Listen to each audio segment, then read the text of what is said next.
Hey everybody, it's Cyborg. I'm joined with Temp, by Temp, for the thing that we're doing, which is the Injustice and complete series review of the entire Injustice comics. So, hello everyone. And yeah, let's go ahead and just do this little number. Push down the webcam a tad. And we are good. Okay, so this time we are doing Year 3, issue number 11. Getting close to the finish line here. Yeah, let's go ahead and just jump right in and talk about this. Full spoilers in case you're just tuning in, so definitely check out previous episodes if you haven't already. Alright, without further ado, got the comic pulled up, got the right chapters pulled up. Let's see.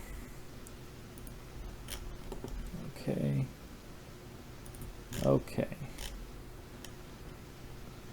Alright, so we start off with Deadwing, who is giving a speech, and we see the Batwing, or his whatever flying Batwing thing, not Batwing the character, but his Batwing is flying in over the battle. Deadwing's giving a speech about basically just how great Batman is and how right he is and that he doesn't break his moral code, and if you're on Batman's side, you're at least on the right side. So he gives that speech and we see none other than Poison fucking Ivy. Hallelujah, as that really unfunny Medea movie character is. Sorry, I don't know where I was going with it. Sorry, those movies are so dumb to me. But if you like them, good for you. Should have just said hallelujah. Why did I even?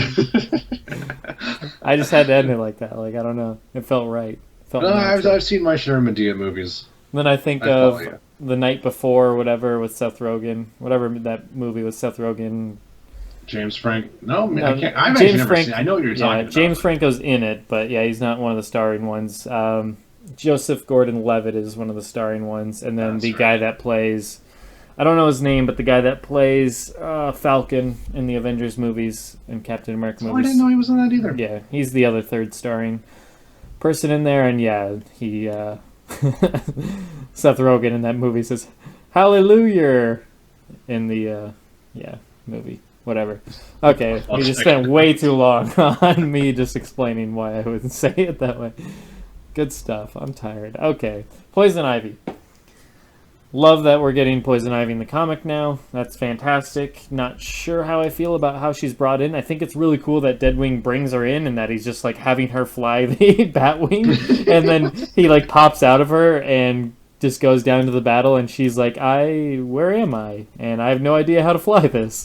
That would be a horrible feeling. Just like, okay, I'm in a plane, don't know how to fly this, don't know how I got here, but alright. It almost sounds like a Freudian nightmare scenario where you're flying a plane and you don't know how, and then you wake up. Like that's, yes, definitely a totally dream sequence thing. Anyways, Deadwing goes into Shazam and takes control of his body. I love how he just immediately punches Wonder Woman. I think back to the Avengers movies, speaking of, where Hulk just like punches Thor to get back. Yeah. Got the whop noise going. Which, at first I definitely did not see WOP. I definitely saw WHOR. Like, I was like, what the hell? Like, does he call her a whore? But no, it's just WOP. So, and then Deadwing immediately transforms into Billy Batson, so that way, he's not a threat. Which is interesting because we saw original Deadman take control of Shazam, and there was that internal struggle inside Billy's mind with Billy Batson as a kid. So that did not happen here. I wonder if it's because he was in Billy Batson form. I have no idea. But as Billy, while he's taking control of Billy, he walks up to Batman. There's kind of a funny face there that Batman makes, like, He's like wide-eyed. And then we cut back to Poison Ivy. She is talking to herself and trying to figure out what the heck is going on. She ejects out of the Batwing and has a giant vine catch her and bring her down safely. Batman's talking to Billy further, but in the background we see Poison Ivy, and she starts talking to Swamp Thing. They start battling because, of course, why not?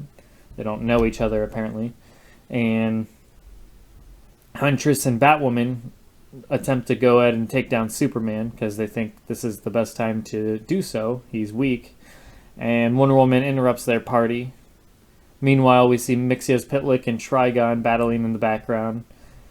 Basically everything's going crazy. All these battles are just raging. Everything's going nuts. Then we cut back to so there's like a million things going on at once. So many cutaways to other things, trying to like catch up with everything and keep up with everything. We go back to Dr. Fate and Constantine, and I guess Hal comes in through a window, finds where his friends have been hidden: Raven, Damian, Barry, and Cyborg. So we got that going on. Then we have a very touching moment between Batman and Dick, and yeah, this was actually really, really well done. I'm going to read this word for word because it's worth it. So, as Billy, Dick says, "Bruce, it's Dick." And Batman says, "You're in possession of," and he says, "Yep, it's me. I want you to know something. I never truly appreciated all that you did for me. At least not how I should have.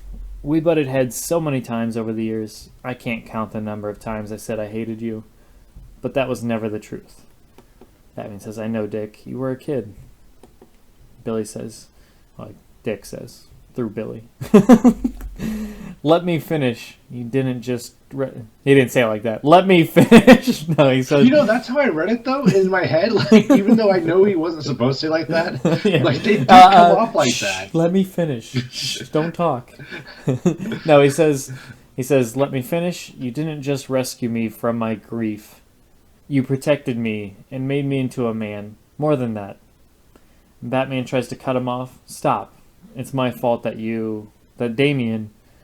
And Dick says, he reassures him, "No, it's not. You gave me the chance to have a real purpose in life. It's not about how I died. It's how I lived. And I owe you, and I owe that all to you. I saved lives because of you. The greatest man I have ever known.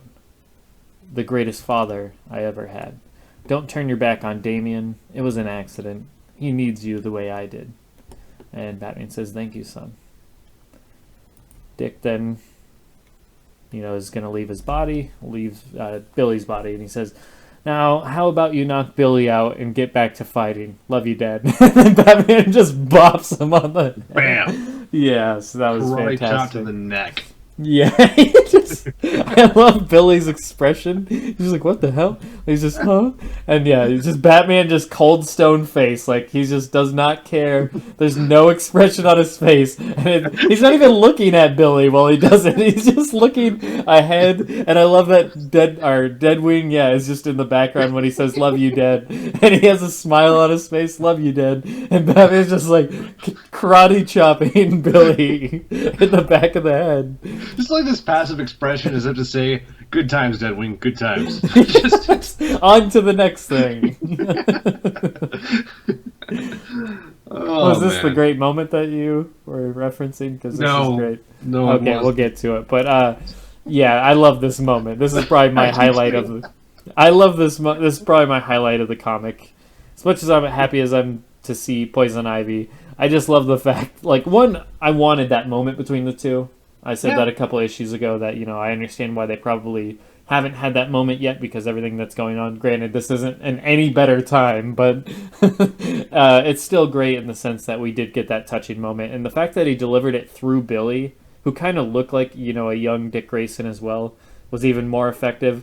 I mean, if he was like talking through Sinestro, like it wouldn't have quite the same effect. Like he has to look at that giant pinky toe. I don't know. Like, it's just, that would have been a little awkward having Batman like hug Sinestro, but it would have been funny. But having it through Billy makes sense. Oh yeah, it's poetic. It's definitely the father-son dynamic emphasized. And just to be clear, your favorite moment of the comic? Do you mean this issue? Yeah, this issue. Sorry. Okay. Yeah, no, there's been way better moments, but this.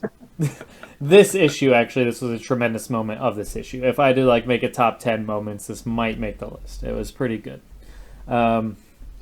Anyways, we continue on, and Wonder Woman is fighting off Huntress and Batwoman.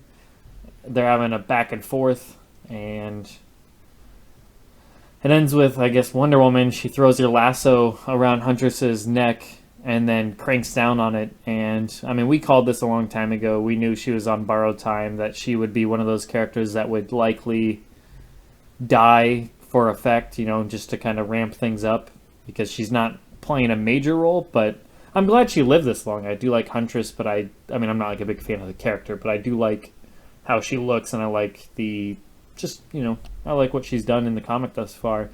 But yeah, I mean, this is a long time coming, so to speak. She essentially breaks Huntress's neck, and this enrages Batwoman. Wonder Woman's playing innocent, saying, no, by Athena, I didn't mean to. And I mean, she does it in a believable fashion, but it's definitely 100% her fault. Yeah. And yeah, Batwoman jumps at her saying murderer. And then we cut back to Mixias Pitlick and Trigon, and they are just going nuts. Trigon's creating hellfire all over the place, which is obviously destroying the plants, and everything's going crazy. And Swamp Thing is going nuts because of this. And then the next chapter, we have Dr. Fate basically explaining that Poison Ivy should not be a part of this battle. She did not willingly join this battle. She was brought here against her will and dropped into this whole thing. And then we have Constantine say, well, that's,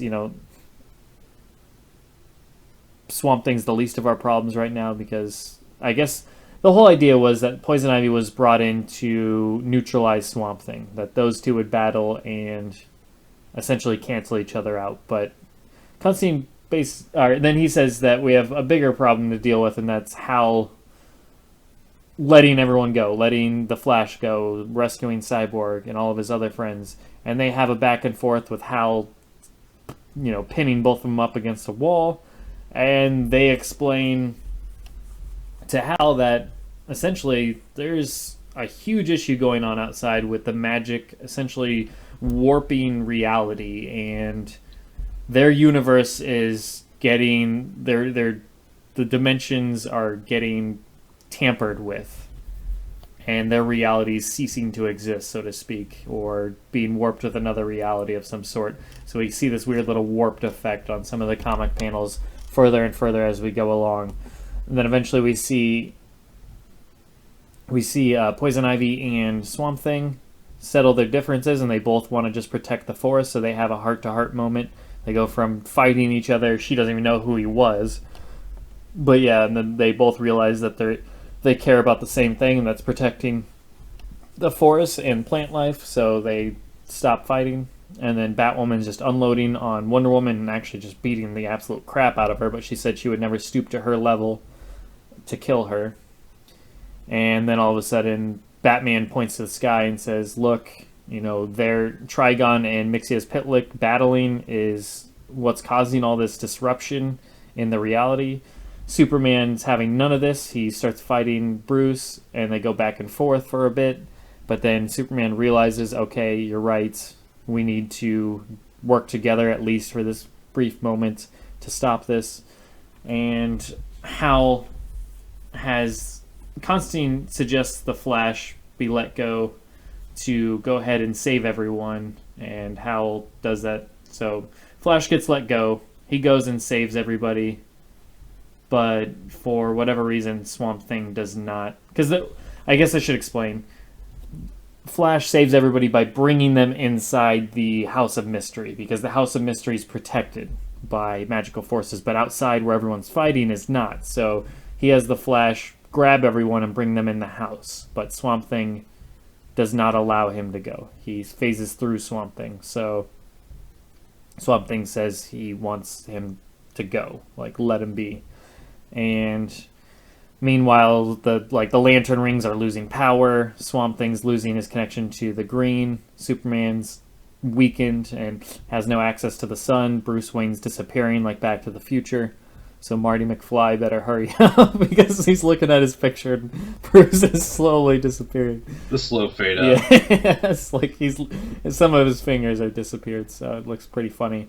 And it looks like everyone's saved, at least for now, but we are left with but Swamp Thing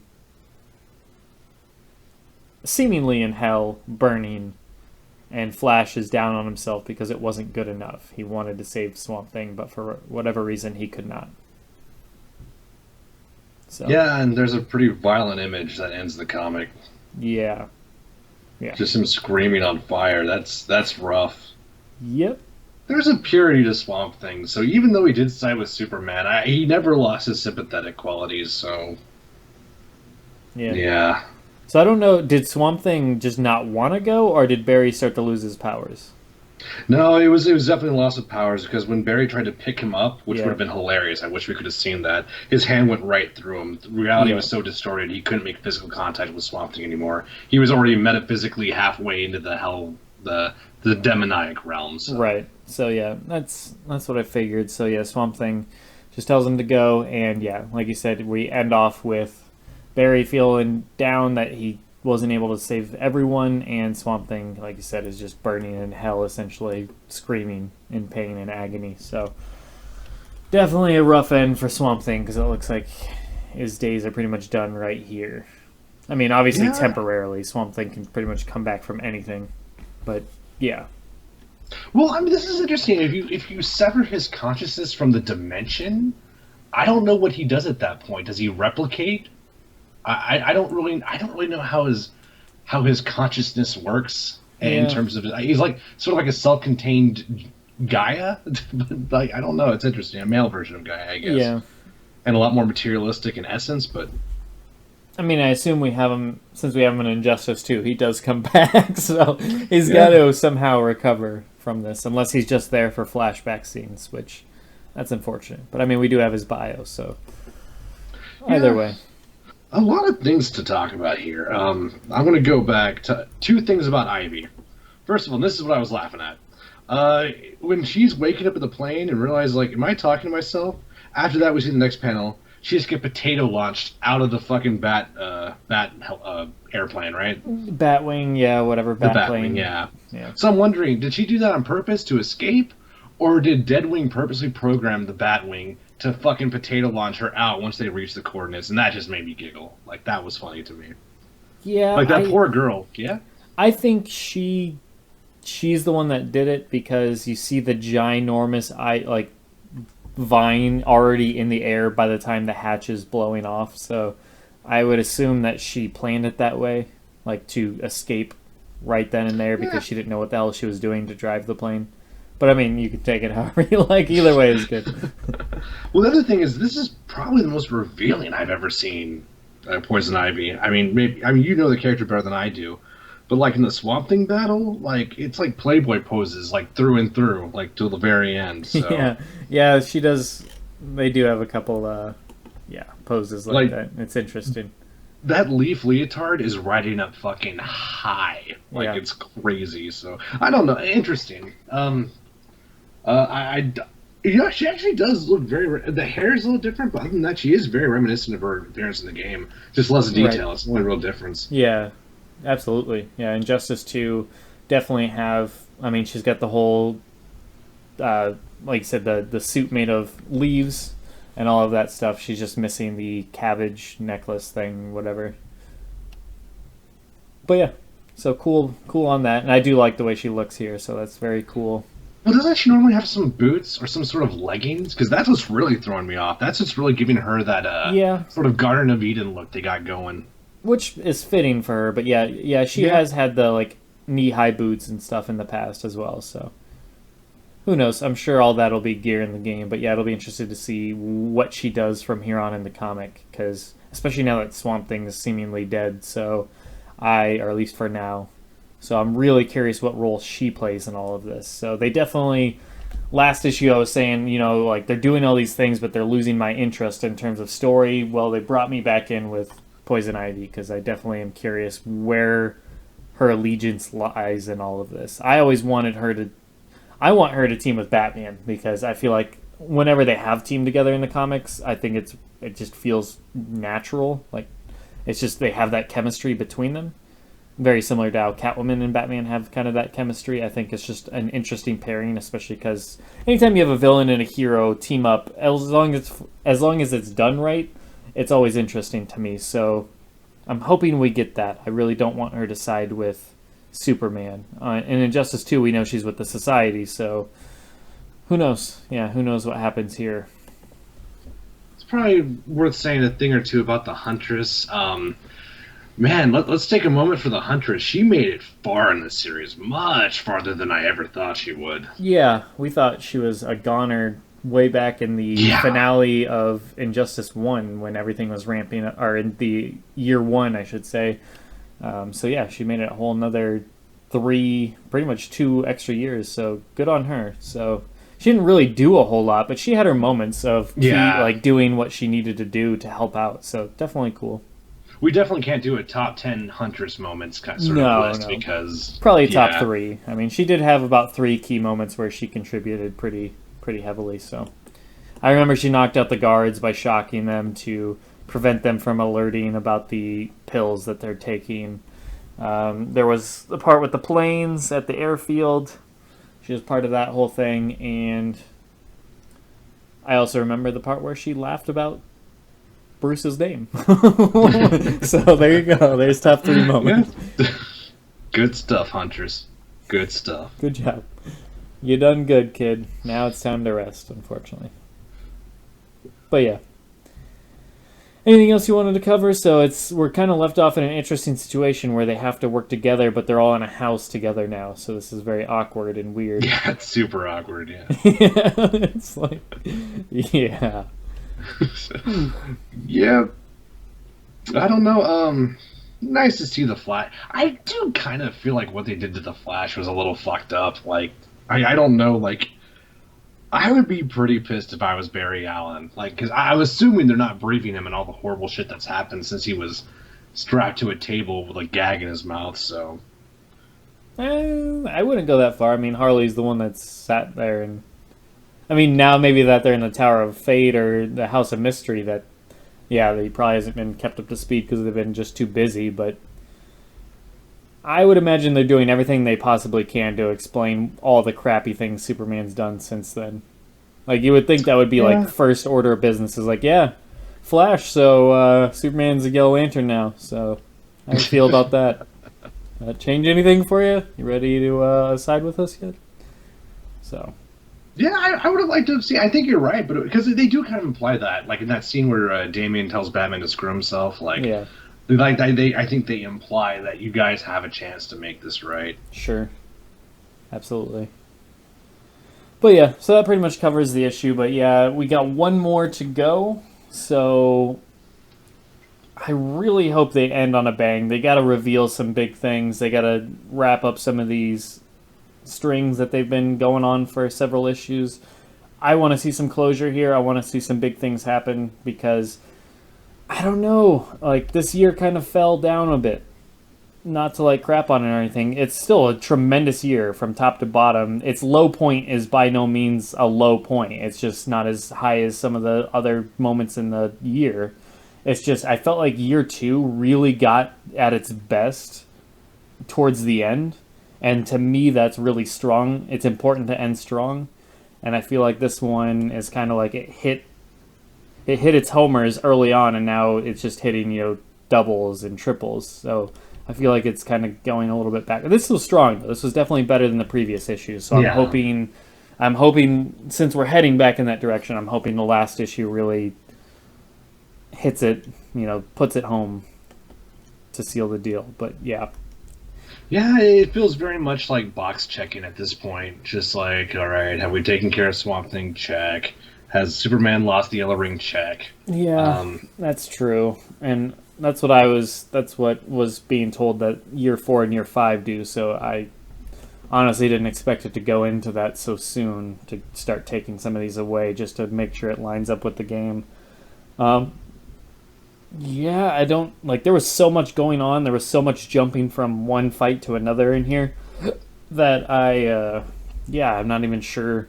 I don't even know what to expect with the next issue. I mean, the Trigon Mixia's Pitlick needs to be wrapped up, so I'm not sure where we go from here. So I'm really curious to see what they do next in this last issue. It's kind of a bummer. I mean, I won't say anything, obviously, but it's kind of a bummer that I don't know that I'm at the end of an issue until I see the front cover of the next one. So... Yeah, I wish there was some way I could dodge that, but I don't realize what I'm looking at until it's. So yeah, I have a sort of a hint of where they're going to go with the next issue, but enough of that. It doesn't say to be continued at the bottom, for you. It might. It always says to be continued for me at the like bottom right hand of the panel. Let's find out. That's how I know. No, this one actually didn't. Weird. So it just ends with. Yeah, Just Swamp Thing. I get that at the end of every chapter as well as every. Yeah, at the end of every chapter in general. Oh, thank God! I was about to feel really stupid. No, it actually does not say that. Weird. Oh well. Okay, well, we'll wrap this up, guys. We'll see you on the last issue, as well as we got an annual in there. So it's looking like maybe the annual just comes after the year this time. Not really sure. Whatever happens next. But it looks like, yeah, we are wrapping up year 3 here with the next day or two. So one issue left really to go on this storyline for year 3. Did I say year 2 before? I don't know. Year 3, and all right, so you guys take care. So hopefully we can get this all end off on a bang, so to speak. Not literally, of course. Or do we? Or maybe we got Poison Ivy in the mix, so we'll see what happens. Yeah. Okay, well, see you later. Peace.